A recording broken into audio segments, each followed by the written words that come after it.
Anything good on the telly? No, not much. Oh. Oh. Hello. I didn't know you were there. How did I get here? Have you been transported I have. across time and Spain? Through wibbly wobbly. It's So a short-range transporter. Ah, right. Well, she's very technical, isn't she? I know. She's good. there was that Doctor Who on last night, wasn't there, Warren? Doctor That Who. Doctor Who. That Doctor Who. Yeah. What's so different about that one to say anyone else? Well, she's in 2-1. She's in 18-9 as opposed to 16-9 or 4-3. Her pictures are different. She looks like my Aunt Dolly. What would your Aunt Dolly do? She do. I think we'll stop that. Yeah. So, boys and girls, the new Doctor has debuted. Debuted. Debut. Does that make her a debutante? What do we think then? We think she's very good. 8.5. 8.5. 8.5. So, where do we start? No title sequence. No title. So lack of title sequence helped because it just Because it threw you straight into it. straight into it. And those opening shots, those wide shots of the countryside, I think are really... Because I said to you, it was a bit like sort of Last of the Summer Wine. That, Expecting a bath to go by with 3 elderly men in it. But yeah, it's like really showing off the location. And it's the type of location I don't think you've seen in Doctor Who for quite some time, really. No, this is the last time you got that much open countryside. It's probably It's dark too and it's far. been quarries for quite a while, hasn't it? But then it's the fact also that it's not London and it's not Cardiff. Yeah, it's, I think really helps. At the moment. Yeah. it's definitely not metro-centric. That's easy for you to say, not with these teeth. Because I've never been to Sheffield. I don't know about No, I've never you. been to Sheffield. No, like a lot of people, the closest I got to Sheffield is a knife and fork. Yeah. Because, I mean, I had the joke when sort of Chris was announced as new showrunner. I'm really hoping for a Dorset agenda. That I would hope it would all be filmed around West Bay. Brilliant. And, like, you know, that it would be... Look at that big cliff, Doctor. Yeah. Yeah, look at the joins in the cider, you know. All that.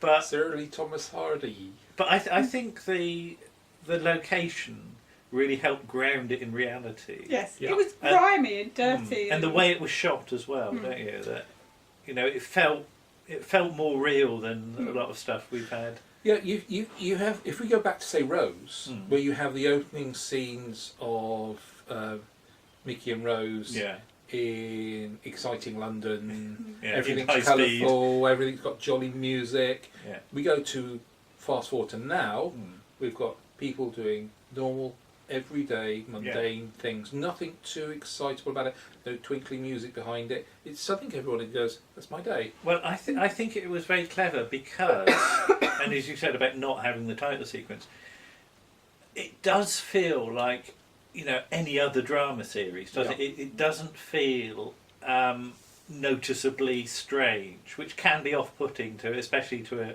a sort of person that's never seen the show before. You are very much drawn into it because it could be on like sort of 9 o'clock or something like that. That it could be anything. Do you think then it was more? This is a strange term to use. Adultly filmed. Adultly filmed. It was more. The production was more of a senior quality. Well, it's the whole, isn't it? Not only the shooting of it, the location, the fact that it was quite a sort of simple storyline, but even things like the incidental music. Yeah. And it is such a change from what Doctor Who has been doing in recent There were years. no large fanfares. There was no extravagance. It was the music didn't take over the scene. It quite happily bedded in behind it. Because what's that police thing you've been watching recently, Lisa? No offence. Yeah. It felt like it was almost from that stable, didn't it? So we've got a production which, whatever your age levels, you can quite easily identify with the situations you find yourself in and feel comfortable watching it because it doesn't patronise the older viewer. No. And it doesn't go over the head of the younger viewer. So I middle think ground quite well. Because you started off with the other characters and then introduced the Doctor to that world. It's what I think Doctor Who does. What, you know, when it's really firing on all cylinders, it borrows from television around it. Yeah. It becomes very much this is Doctor Who being made in this year. You know, it's not Doctor Who's a special thing. It's Doctor Who nicks every other style of television that there is. But that particular episode could be set anything in the last 5 to 6 year time frame, because there's no reference or throwaway glib remarks to a time slot, is there? And I think it was Guy Lambert on Twitter was saying, what do you do about the continuity of the last, 5, 10, 15 years? There goes the phone. Excuse me, I was going to have a look. Just go and see if it's worth answering. Oh, sorry. But if that's my agent, I'm not available. But it's the case of, I said, well, what you do is you ignore it. Yeah. That you don't worry about it. You just get on with telling the story now. You're forging ahead and creating your little piece of magic. Because the thing about continuity is that it's all very well from a fan point of view, but if you're trying to get a new person on board, you don't want to throw a load of stuff at them that makes them feel like they're not part of the club. And it becomes very heavy baggage to have to maintain all the way through, doesn't it? Yeah, but I mean, let's talk about the Doctor. You get a brief reference to I was a white-haired Scotsman, but apart from that, the new viewer learns about the Doctor with the. All right. Back. Yes, Hello. sorry. It was your aunt. All right. Okay. Do I need to phone back? No. Okay. Right. Okay. Okay. Sorry. That's all right. But yeah, it's an interesting way to sort of literally drop the Doctor into the story. Yep. But I think that's good because you've set up this world already, and then the Doctor comes in when the weird stuff starts happening, and in many ways, that's an unearthly child, isn't it? So a great big blue thing, isn't weird. Yeah. So you have to wait till they're on the train. The train's weird. Yeah. Well, it's just a thing, isn't it? It could be a stone or something. Yeah. Sorry. Yeah. Yeah. So what was it? We got a message from John Chalice halfway through. Well, I don't know when he must have tweeted it when it was on, because you told him off for tweeting. Yeah. Why you should have been watching. Yeah. And he said, "What, that blue onion looks like a crinoid." Yeah. And yes, you've got that. Yeah. But it's not really peril, is it? No. It's a mystery.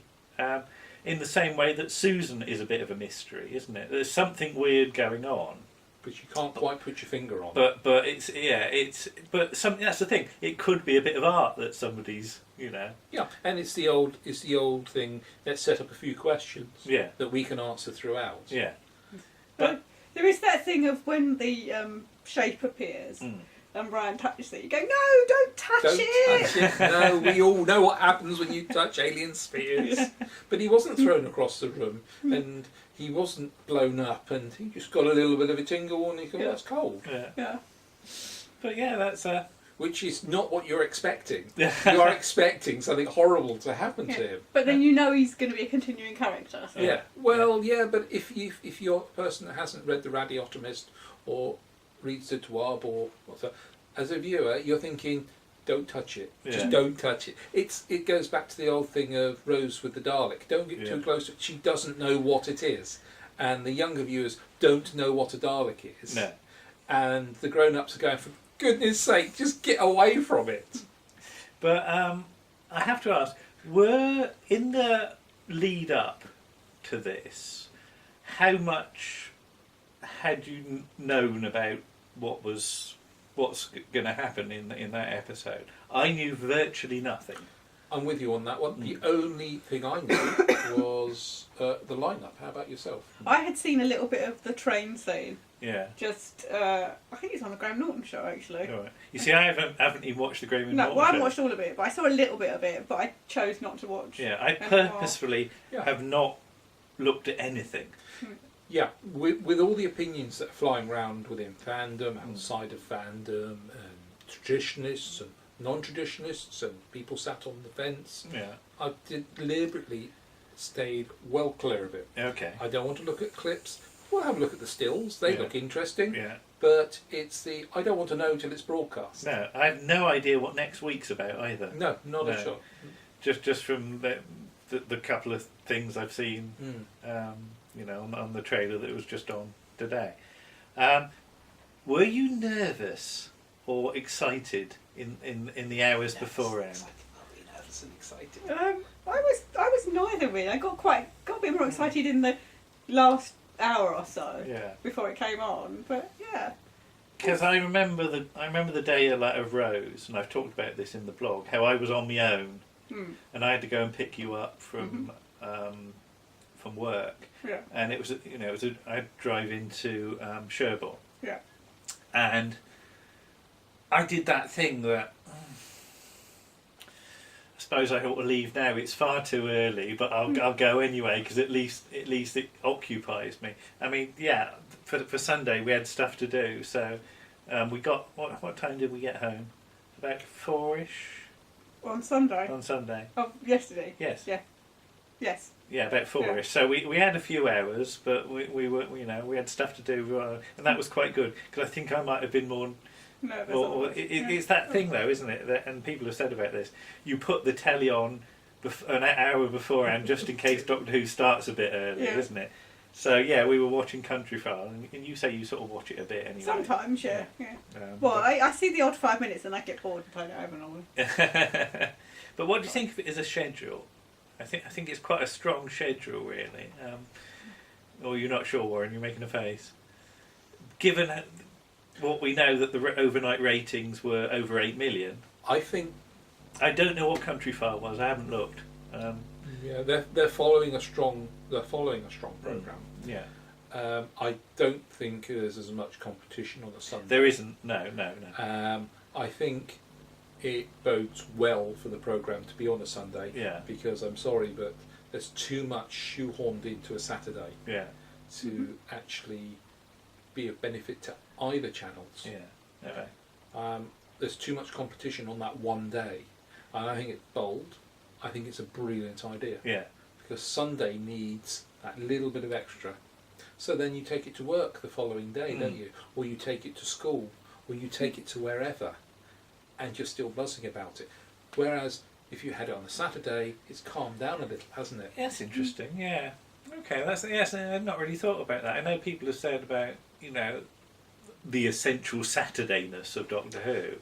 And I don't disagree with that that because I think we've moved on since then. The whole landscape has changed, I think, hasn't it? Yeah, habits are completely different to what they were 30, 40 years ago.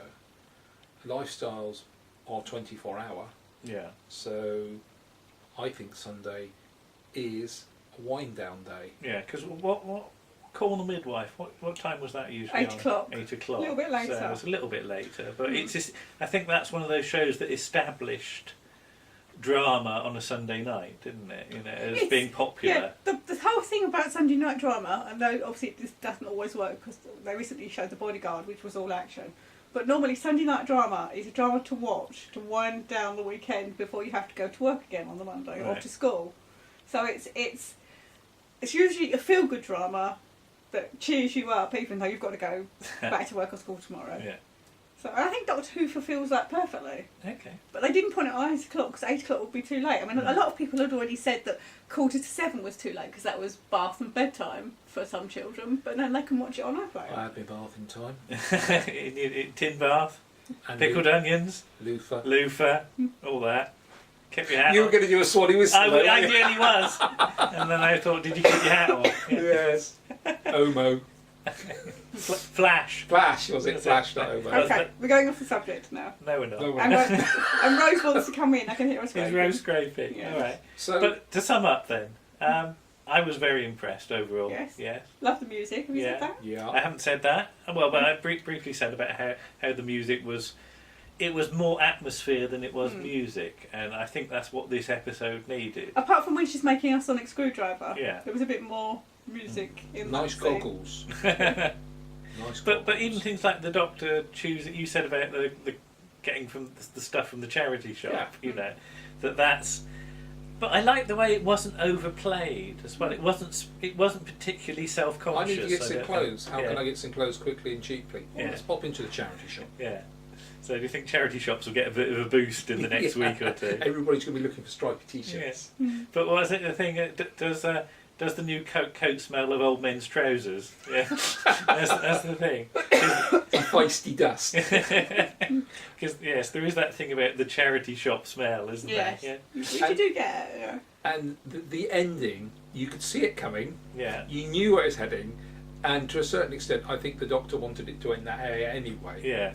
Because she was going to go off, find the TARDIS, but it's not healthy to be alone in that box. Yeah. So let's take some friends and reward them. But again, I mentioned Unearthly Child, about the setup. But do you think there's a bit of Hartnell going on here generally that you cliffhang into the next story, and you've basically abducted people? Well, that's what the Doctor does, though, isn't Yeah. it? Because they are inherently lonely, but they will not admit they're inherently lonely. But the problem I thought we might have, which has not occurred yet, hopefully it won't, touch wood. Yeah. Too many people in the box. Yeah. We only have to look at Davison's first season. Yeah. Yeah, but that's because the writers didn't know how to write for them. No, and The original writers yeah. knew how to write for the original TARDIS crew. Yeah. And I think Chris Chibnall knows how to write Yeah. for Yeah. the ensemble crew. I mean, you can see his experience with writing Broadchurch, I think, Giving each character something to do. shining through Yeah. here. He's almost stealing characters from his previous productions. Well, writers do that. Yeah. You know. I and mean, yeah. that's nice to see because that's a homage to his own work, isn't it, in the past? Every writer has got a thing that recurs. I Yeah. think that's true. I think that's true in everybody. And if you sit down and analyse it, and they may not realise they're doing it at the time, but if you point it out, oh yeah, all right, yeah, But there's a simplistic passion of that writing all the way through. yeah, The programme never tries to be something that it isn't. mm, It never tries to leave the viewer behind. yeah, In fact, if it does go down a very quick cul-de-sac, it will wait for the viewer to catch up yeah. with a little bit off scene and bring you back again. Oh, what? You won't lose, but you don't lose the audience. I felt that you wouldn't have lost any kind of audience now No. watching that. No.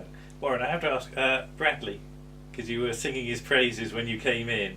Didn't you? Love You- Bradley. you just Bradley and his, said- and his syrup, which I didn't realise was a syrup until you told me. But Bradley is fantastic. He has a wonderful line of facial expressions. And he's the everyman, isn't he? He is, yeah. He's the what the hell are we doing here? Yeah. Why are we getting involved in this? Why are you running after an alien? Yeah. Why are you running? I'm Why being- are you running after the alien? You I'm know? unwillingly being dragged into this. Yeah. But then you could go back and go, is that Amy's dad? Amy and Rory's dad? Yeah. All right. It's okay. very much that. But I like the age setup Mm. there. See, I liked it when we had Catherine Tate. Yeah. Because it's, for me, it was an identifiable age group. Yeah. Whereas then you have the younger people come along that's identifiable and what have you. But here, bang, you're straight across the board straight away. There's no ifs, no buts. And you say it was a good reflection of real life, didn't you? Yeah, I think so, because you've got somebody who's good or bad at everything. Yeah. You know, Bradley Walsh's character is, as I said, he's the everyman. He's in over his head, but he's going to go along with it. Bus drivers know everything. I love that. And then Is that true? I don't know. and then you've got Yaz, she's quite strong and intelligent and wants to get ahead. Yeah. And Ryan, who's just trying not to fall over stuff, really, bless him, because of his dyspraxia. I want Bradley to be a Time Lord With the robes. with robes and things, because I think he'd be an absolutely brilliant Time Lord. And I think it's going to be interesting through the series, because particularly when they go back in time, like the Rosa Parks story they're doing, that the one that whoever's in charge is going to go to is Brad's character, Yeah. Yeah. because he's the man and he's the older man. But he's going to be the only one there who has not got a clue. No, he's going to be like, what are you asking me for? I'm totally out of my depth, which is wonderful. Do you think there's a bit of Harry Sullivan in it? I A think little there- bit, there yeah. is, Just a little bit of that. Yeah. Who is my favourite companion? Yeah. Yes. Yeah. I just thought that when you said that you know Harry was always a bit bumbly, wasn't Yeah. he? Yeah. But innocently bumbly. Yes, There that's was the no thing. side to Harry, No, was there? no. So that's Unless he had a interesting. pitchfork. Yeah. But there you go. So Yeah. very promising for next Yes. week, I think. Looking forward to next week. Yes. Hurry up Sunday. And Yeah. an amazing guest cast list ahead. Yes. That can seem to confuse a lot of people on Twitter. Why did they have all these people? Because they've managed to keep it secret and they now want to tell you who's going to be in the stories. And also it gives you time to use the full theme arrangement. Yeah. So, Yes. Okay. Do we like theme? Yes. Yes. That's Yeah, all- I'm that's willing all you we on need to that. say. yes, and I'm going to hold my hands up and say I was wrong. I didn't think they'd go electronic, and they did, and it's very good. Yes. Yeah. Yeah. Yeah. No, I'm very pleased with it, with how the whole range of music, but especially the theme tune, actually worked out, and it was what I was hoping for. It really was. And And looking I forward to wasn't seeing sure. that Yeah, I wasn't sure they were going to go that dealer, but I'm glad they did. What you did, yeah. Well, let's There we have go. a fried egg sandwich and get shifty on them. Okay. Bye bye. Bye.